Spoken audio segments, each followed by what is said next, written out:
And Nabi sallallahu alayhi wasallam, he said, the best words I ever uttered and the prophets before me ever said was La ilaha illallah wahdahu la sharika lah lahul mulk wa lahul hamd wa huwa ala kulli shay'in qadir. When you come to this word wahdahu, wahdahu means alone, him, no one else.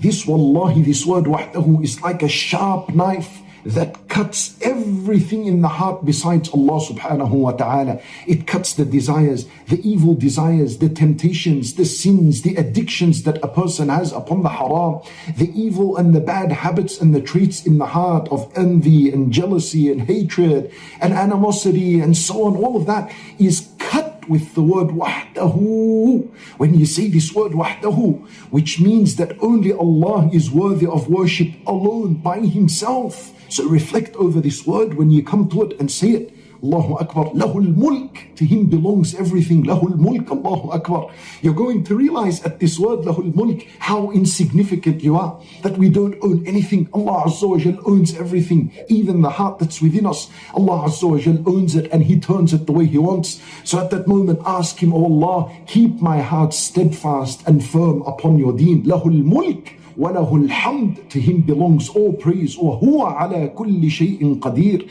And he is capable over all things. When you say this part of the dua, وَهُوَ عَلَى كُلِّ شَيْءٍ قَدِيرٌ, reflect and remember your problems and remember your difficulties and remind yourself that Allah is capable over all things. He's capable to remove everything. He's capable to return and to give you that peace, because problems that are in life, they come and they go. They come and they go, there's no problem. But the issue is, if these problems come and they begin to test us in our deen and we leave our deen altogether, we leave and we neglect our salat altogether, that's where the problem is. So when you say, Oh Allah, keep me steadfast upon my deen, remove my difficulties, remove my worries, then you're asking Allah subhanahu wa ta'ala that He make these difficulties easy upon you, that He makes you able to pass these tests. So these are the three main things to be done: fasting, with dhikr, la ilaha illallah. You say it, you keep saying it, say it, say it, say it until the heart is filled with the meanings of a tawheed in your heart. Then stop and make dua. Keep making dua, keep making dua, keep making dua until you've said everything that's in your mind for that moment. Then switch back to a dhikr. لا إله إلا الله وحده لا شريك له له الملك وله الحمد وهو على كل شيء قدير. Say it 50, 100 times, 200 times.